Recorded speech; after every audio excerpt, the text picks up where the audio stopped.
ورحمۃ اللہ وبرکاتہ۔ یعنی یہ چھوٹی سی مجلس ہم نے اپنے سیکھنے کے لیے مقرر کی ہے۔ ماشاءاللہ مختلف جامعات سے مشائخ ہمارے پاس ہیں، تو ہم ان سے سیکھنے کے لیے بیٹھے ہیں۔ ہم سارے طالب علم ہیں، چھوٹے سے طالب علم ہیں، تو ہمارے لیے سعادت ہے شیخ جعفر حافظہ اللہ فیصل آباد کی مایہ ناز شخصیت ہیں، طارق اکیڈمی کے اہم رکن، بڑی خدمات ہیں۔ اس طرح مدینہ یونیورسٹی سے 2 فاضلین بھی ہماری مجلس میں تشریف لائے ہیں۔ ہماری گزارش ہے کہ ہمیں نصیحت فرمائیں۔ بارک اللہ۔ شیخ جعفر صاحب۔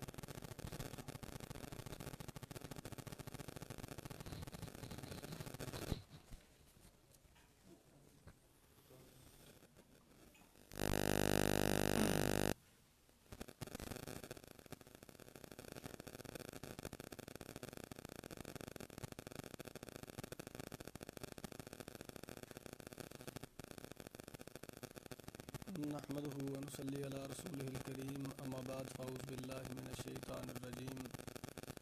من همزه ونفخه ونفثه قال الله تبارك وتعالى في القرآن المجيد اما ما ينفع الناس فيمكث في الارض صدق الله العظيم۔ محترم ذی وقار علماء کرام، مشائخ اعظام، میرے لیے یہ بڑی سعادت کی بات ہے، خوش بختی کی بات ہے کہ اصحاب علم و فضل کو نصیحت کرنا، ویسے تو میں یہ لفظ اپنے لیے مناسب نہیں سمجھتا کہ میں خود ایک طالب علم ہوں اور جو علماء کی صفوں میں بیٹھے ہیں اور معاشرے کے اندر بطور اصحاب علم وہ کردار ادا کر رہے ہیں، مجھے ناچیز کو یہ کہا جائے کہ ان کو نصیحت کرو، یہ بات در حقیقت سمجھ تو نہیں آتی، لیکن شیخ صاحب نے جس طرح حکم فرمایا ہے انشاءاللہ اپنے ناقص علم کی بنیاد پر میں احباب کے سامنے 1-2 باتیں رکھنے کی کوشش کروں گا، اس امید سے کہ وہ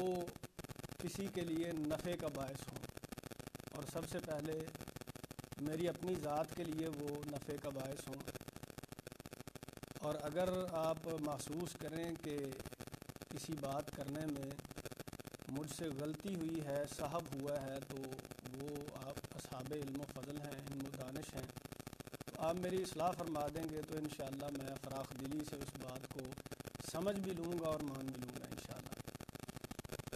میں شکر گزار ہوں اپنے محترم اور مکرم بھائی فضیلت الشیخ حضرت مولانا محمد آصف سلفی صاحب حافظہ اللہ کا، ان کی وساطت سے آپ کی اس علمی مجلس کے اندر مجھے بلایا گیا، دعوت دی گئی اور مجھے اس قابل سمجھا گیا۔ اور دوسرے نمبر پر فضیلت الشیخ ابراہیم ابن بشیر الحسینوی حافظہ اللہ تعالی، میں ان کا دل کی گہرائیوں سے شکریہ ادا کرتا ہوں کہ انہوں نے اپنی اس مسند علمی پر اپنے ساتھ بٹھانے کا جو ہے وہ اعزاز مجھے بخشا اور مجھے یہ حکم فرمایا کہ میں آپ احباب کو کوئی نصیحت کروں۔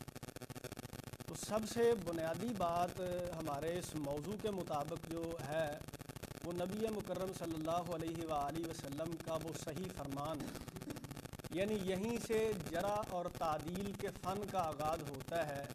یہ وہ بنیادی اینٹ ہے اس فن میں، من کذب علی متعمدا فلیتبوأ مقعدہ من النار، کہ جس شخص نے جان بوجھ کر کوئی بھی ایسی بات اللہ اور اس کے رسول کی طرف، اس حدیث کے اندر صرف رسول کا تذکرہ ہے لیکن ہم آغاز کرتے ہیں اللہ اور رسول کی طرف، اگر کوئی بھی بات ایسی کہ جو دین نہیں ہے، جو شریعت نہیں ہے، جو اللہ اور اس کے رسول کی طرف سے ہمیں دستور زندگی کے طور پر نہیں دی گئی، اسے وہ دین بنا کر پیش کرے تو فَلْيَتَبَوَّأْ مَقْعَدَهُ مِنَ النَّارِ، تو اسے چاہیے کہ وہ آج سے ہی ڈیسائیڈ کر لے کہ اس نے جہنم میں جانا ہے، جنت اس کا ٹھکانہ نہیں بن سکتا۔ یہیں سے اس فن کا آغاز ہوتا ہے،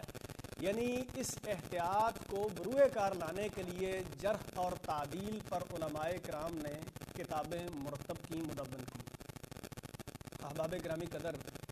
ہمارے معاشرے کے اندر جہالت کا جو سلسلہ ہے وہ اتنا زیادہ وسیع ہے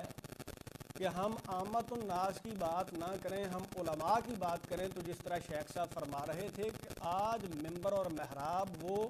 جہلاء کے ہاتھوں میں آ چکا ہے۔ بلکہ یہ چند دن پہلے ایک دوست ہیں انڈیا کے، انہوں نے فیس بک کے اوپر ایک بڑا معنی خیز جملہ جو ہے وہ پوسٹ کیا۔ انہوں نے لکھا کہ جنہیں پڑھنے میں مصروف ہونا چاہیے تھا وہ لوگ فتوے دے رہے ہیں، اور جن کو فتویٰ دینا چاہیے تھا وہ پڑھنے میں مصروف ہیں۔ یعنی ہمارا یہاں جو آج چلن ہے وہ یہ ہے، آپ دیکھیں ہمارا مزاج اس طرح کا بن چکا ہے کہ جو بلوغ المرام پڑھ لیتا ہے وہ کم از کم اپنے آپ کو ابن حجر العسقلانی سمجھنے لگتا ہے، اور جب تھوڑا سا وہ صاحب علم بنتا ہے وہ دیگر کتب جو احادیث کی ہیں وہ پڑھتا ہے، اور اس علوم حدیث پر جو اس فن کی جو کتابیں ہیں وہ پڑھتا ہے، تو پھر اس کا جو گراف ہے وہ تھوڑا سا نیچے آنا شروع ہو جاتا ہے کہ نہیں بھی میں ابن حجر نہیں ہوں، اس سے تھوڑا سا چھوٹے لیول کا بندہ ہوں۔ یعنی ہمارا عام طور پر یعنی جو علماء ہیں کہ جس طرح شیخ صاحب فرما رہے تھے گفتگو کے اندر رسوخ نہیں ہوتا، حتیٰ کہ ترجمہ قرآن پاک کا وہ صحیح طرح سے نہیں کرنا انہیں آتا، لیکن وہ ممبر و محراب کے اس وقت وارث بنے ہوئے ہیں، اور ممبر و محراب پر کھڑے ہو کر ببانگ دہل وہ دین بیان کرتے ہیں، اللہ اور اس کے رسول کی ترجمانی کر رہے ہیں۔ آپ اندازہ کریں کہ جو آدمی علم کے اندر رسوخ نہیں رکھتا، قرآن کا صحیح طرح سے علم نہیں رکھتا، حدیث کا صحیح طرح سے علم نہیں رکھتا، وہ اللہ اور اس کے رسول کی نیابت کرے گا تو وہ کیا کرے گا؟ ظاہر سی بات ہے کہ دین کی عمارت کو ہی نقصان پہنچائے گا، لوگوں کی تربیت جو ہے وہ غلط طریقے سے کرے گا، لوگوں کو غلط مسائل بتائے گا، لوگوں کو غلط گائیڈ کرے گا، تربیت کرنے کی بجائے ان کی تربیت بگاڑنے کی کوشش کرے گا۔ خیر یہ آج کی جو صورتحال ہے، اس تناظر کے اندر شیخ صاحب نے یہ جو سلسلہ چلایا ہے، یعنی آپ طلباء بھی ہیں، بندہ ساری زندگی جو ہے وہ طالب علم ہی رہتا ہے، بلکہ ڈاکٹر محمد حمید اللہ بڑی جانی پہچانی شخصیت ہیں اور ان کی بڑی خدمات ہیں، فرانس کے اندر بیٹھ کر انہوں نے بہت کام کیا۔ وہ یہ کہتے ہیں، یعنی یہ بات بڑی سمجھنے والی ہے ہم سب کے لیے، وہ یہ کہتے ہیں کہ بندہ ساری زندگی علم معلومات کی شکل میں اکٹھا کرتا رہتا ہے، جب اس علم کی سمجھ آنے لگتی ہے تو بندہ پھر وہ اپنا رخت سفر باندھ رہا ہوتا ہے، یعنی زندگی ختم ہو جاتی ہے۔ علم کا معاملہ یہ ہے، لیکن یہاں معاملہ یہ ہے کہ ایک آدھ کتاب پڑھ لینے کے بعد اور جو مبادیات دین ہیں ان کا علم آ جانے کے بعد، یعنی ابھی رسوخ نہیں آیا، وہ اپنے آپ کو مفتی بھی بندہ سمجھنا شروع کر دیتا ہے، اور وہ اللہ اور اس کے رسول کی ترجمانی کا اپنے طور پر حق ادا کرنے کی کوشش کر رہا ہوتا ہے، لیکن حالانکہ صورتحال بڑی نازک ہوتی ہے۔ تو احباب گرامی قدر، اس سلسلے میں ایک دو باتیں میں احباب سے جو ہے وہ شیئر کرنا چاہتا ہوں۔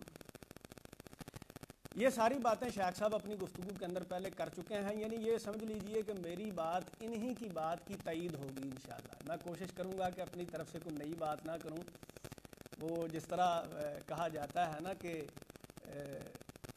سورج کو چراغ دکھانے والی مثال بیان کی جاتی ہے، ماشاءاللہ صاحب علم بیٹھے ہوئے ہیں تو ہم تو چھوٹے سے چراغ بھی نہیں، تو انشاءاللہ میں کوشش کروں گا کہ ان کی بات کی ہی میں تائید کروں۔ جس طرح انہوں نے پہلے بھی اپنے لیکچر میں کہا کہ عام طور پر ہمارے جو اصحاب علم و دانش ہیں ان کے اندر اختلاف جو ہے اس کے آداب انہیں سیکھنے چاہیے، یعنی اختلاف جتنی دیر تک اختلاف رہتا ہے وہ اللہ کی طرف سے رحمت ہوتی ہے، اس سے خیر نکلتی ہے، لیکن جب اختلاف وہ مخالفت بن جاتا ہے تو پھر وہاں سے شر کا آغاز ہو جاتا ہے، برائی کا آغاز ہو جاتا ہے۔ اس کے اوپر ایک بڑا بہترین واقعہ ہے، آپ نے نام پڑھا یا سنا ہوگا، شیخ عبد الرحمن العریفی حافظہ اللہ تعالی، ان کی کتابیں بڑی اصلاحی ہوتی ہیں، ان کی کتاب کے اندر یہ واقعہ موجود ہے، نام لینا مناسب نہیں۔ دو محدثین، یہ اپنے دور کے دو محدثین، وہ کسی مسئلے پر اختلاف کر رہے تھے، تو اختلاف کرتے کرتے ایک جو صاحب تھے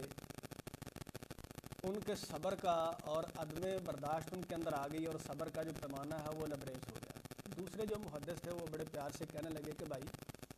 کیا یہ بہتر نہیں کہ ہم ایک دوسرے کے ساتھ اختلاف بھی کریں اور ہمارا بھائی چارہ جو ہے اسے بھی ٹھیس نہ پہنچے، ہمارے درمیان جو مودت ہے، محبت ہے، وہ اسی طرح قائم رہے؟ کیا یہ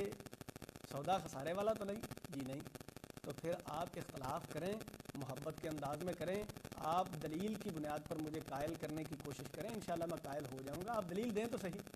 یعنی یہ انداز جو ہوتا ہے اختلاف کا، یعنی جب اختلاف رہے اور اختلاف کی بنیاد دلیل ہو، تو پھر امید ہے کہ جو رنجشیں اور نفرتیں ہمارے معاشرے کے اندر نظر آتی ہیں ان کا ظہور کہیں پر بھی نہ ہو۔ یعنی آپ یہ نہ دیکھیں کہ میرے سامنے جو بیٹھا بندہ ہے، جو میرے ساتھ جو ٹیبل ٹاک کر رہا ہے، گفتگو کر رہا ہے، یہ دوسرے مسلک کا ہے، یہ بریلوی ہے، یہ دیوبندی ہے، یہ شیعہ ہے، وہ کوئی بھی ہو، آپ کے ساتھ اختلاف کر رہا ہے، دین کی کسی بات کو اس نے موضوع بحث بنایا ہوا ہے، آپ اس کے ساتھ اختلاف کریں، دین کو دین سمجھ کر اسے انا کا مسئلہ نہ بنائیں اور اسے اپنی ذات کا مسئلہ نہ بنائیں۔ وہ دین یہی کہتا ہے کہ ہم نے بات پہنچانی ہے، منوانا تو ہماری ذمہ داری ہے ہی نہیں، تو لہذا آپ احسن طریقے کے ساتھ، بہترین طریقے کے ساتھ آپ دین کی بات اس کی طرف جو ہے وہ منتقل کر دیں، اس کی سمجھ میں آ جائے تو فابیہا، اگر سمجھ میں نہ آئے تو یہ اس کا اور اس کے رب کا معاملہ ہے، یہ ہمارا معاملہ وہیں پر ختم ہو جاتا ہے۔ اس پر ایک چھوٹا سا واقعہ اور ہے، اسی طرح یعنی انہوں نے بڑے اصلاحی واقعات ذکر کیے ہیں علماء کے لیے بھی، عامت الناس کے لیے بھی، کہ دو محدث اسی طرح کسی بادشاہ کے دربار کے اندر کسی مسئلے پر بحث کر رہے تھے۔ اب بات کرتے کرتے جو ایک محدث تھے انہوں نے ایک حدیث بیان کی تو دوسرے جو محدث ہیں وہ کہنے لگے کہ بھئی یہ جو آپ نے حدیث بیان کی ہے یہ آپ نے اپنی طرف سے بیان کی ہے، یہ میرے علم میں نہیں ہے، یہ کون سی حدیث آپ نے بیان کی ہے، یہ کہاں سے آپ نے حدیث بیان کی ہے، کون سی کتاب میں آتی ہے؟ یعنی یہ انداز تھا ان کا۔ انہوں نے کہا یار یہ حدیث ہے، میں آپ کو اس کی پوری تحقیق دے سکتا ہوں، پوری سند بیان کر سکتا ہوں، اتھینٹک حدیث ہے، مستند ہے، میں یہ بعد میں آپ کو پروف کروں گا یہ حدیث جو ہے اس کی استنادی حیثیت کیا ہے، لیکن پہلے آپ بطور دلیل اسے مان تو لیں، یعنی یہ میری دلیل بنتی ہے کہ نہیں بنتی۔ وہ بندہ آگے سے اسی بات پر مصر تھا، وہ کہنے لگا نہیں یہ حدیث ہی نہیں ہے، یہ تم نے اپنی طرف سے بات بیان کر دی ہے، یہ حدیث ہی نہیں ہے۔ تو وہاں پر یعنی دربار تھا، وہاں پر ایک وزیر تھے، وہ بڑے دانش مند تھے، انہوں نے اس صاحب کو جو ہے وہ مخاطب کیا اور کہنے لگے کہ جتنا دین کا علم ہے بیک وقت وہ سارے کا سارا آپ کی میموری کے اندر محفوظ ہے، یعنی سارے کا سارا دین اس وقت اس کا استحضار ہے، یعنی آپ کے وقت اس وقت یعنی آپ کے ذہن کے اندر وہ سارے کا سارا جو علم ہے وہ حاضر ہے؟ کہنے لگا جی نہیں۔ کہنے لگا کہ اگر دین کے علم کے 3 حصے کر لیے جائیں تو 2 حصے علم تمہارے پاس ہوگا، تیسرا حصہ نہیں ہوگا۔ کہنے لگا شاید اس سے بھی کم ہو۔ اس نے کہا اگر دین کے علم کو 2 حصوں میں تقسیم کر لیا جائے تو یہ تصور کیا جائے تمہارے پاس آدھا علم ہے اور آدھا نہیں ہے۔ کہنے لگا تقریباً اتنا علم ہوگا میرے پاس۔ کہنے لگا یہ جو اس نے حدیث بیان کی ہے نا یہ اس حصے سے اس نے بیان کی ہے جو تمہارے علم میں نہیں ہے۔ یعنی یہ بات بتانے کا مقصد یہ ہے کہ کبھی بھی بات کرتے ہوئے جارحانہ انداز اور یہ والا انداز کہ آپ جو بات کر رہے ہیں وہی حرف آخر ہے، جو آپ کی تحقیق ہے وہی حرف آخر ہے، اور علم صرف آپ کے پاس ہے، مد مقابل کے پاس علم نہیں ہے، اسے کنٹرول کرنے کی ضرورت ہے۔ ممکن ہے جو وہ بات بیان کر رہا ہے اس میں تھوڑی سی تحقیق کرنے کی زحمت آپ کو بھی گوارا کرنی پڑے۔ جی بات سمجھ میں آ رہی؟ میں بھی آپ جیسا طالب علم ہوں، شیخ صاحب ڈیوٹی لگا کے آپ باہر چلے گئے ہیں، یعنی یہ وہ باتیں ہیں کہ جن کا اگر خیال کر لیا جائے، اگر جنہیں جی اچھا چائے لگا دیتی جی انشاءاللہ ابھی ختم کر دیتے ہیں، خسارے والی بات ہے۔ اچھا یعنی ایٹ دی اینڈ جو میں آپ سے بات کرنا چاہتا ہوں وہ یہ ہے کہ یہ ہمارے معاشرے کا بہت بڑا المیہ ہے کہ اہل علم کو اہل علم کے ساتھ جو اختلاف کرنے کے آداب ہیں نا وہ پتہ نہیں ہے. یعنی اختلاف جو ہے وہ مخالفت میں ڈل جاتا ہے، اور مخالفت جو ہے پھر وہ دشمنی، اناد، اور یعنی اس سے آگے پھر بہت کچھ ایسا نکلتا ہے جو معاشرے کے لیے درست نہیں ہوتا. تو آپ تحقیق جو ہے اسے اپنا اوڑھنا بچھونا بنائیں اور اپنے ذہن کے اندر یہ بات بٹھا لیں کہ آپ نے تحقیق کرنی ہے اور لوگوں کو تحقیق کر کے یعنی دین کے جو جواہرات ہیں وہ نکال کر آپ نے دینے ہیں، اور اس کے لیے آپ نے محنت کرنی ہے. یعنی دوسرے پر بوجھ نہ ڈالیں، آپ نے محنت کرنی ہے اور علم آپ نے دوسروں کو دینا ہے. اور جہاں پر آپ یہ محسوس کریں کہ یہاں پر بات جو ہے وہ مخالفت کی طرف جا رہی ہے تو سب سے پہلا یہ کام کریں کہ خود زیادہ سے زیادہ تحقیق کریں، اور جب یہ دیکھیں کہ بات خرابی کی طرف جا رہی ہے تو وہیں پر بات کو ختم کر دیں، پیار محبت کے ساتھ معاملے کو وائنڈ اپ کر دیا جائے تو اسی میں عافیت ہوتی ہے، اسی میں خیر ہوتی ہے، اور یہی دین کی خدمت ہے. اگر آپ سمجھیں کہ مخاصمت اختیار کرنا اور محاکمت یعنی ایک دوسرے کے ساتھ لڑائی جھگڑے کا جو ہے وہ ڈیبیٹ کا محاذ کھڑا کرنا، تو یہ دین کی جو تبلیغ اور دین کی خدمت ہے یہ اس سے ماورا چیز ہوتی ہے، یہ دین کی خدمت نہیں ہوتی. اللہ سے دعا ہے اللہ تعالی ہمیں یہ باتیں سمجھنے کی توفیق عطا فرمائے. پہلے اللہ مجھے یہ بات سمجھنے کی توفیق عطا فرمائے اور اس کے بعد ہم سب کو اللہ ان باتوں پر عمل کی توفیق عطا فرمائے. وما علیہ الا البلاغ المبین.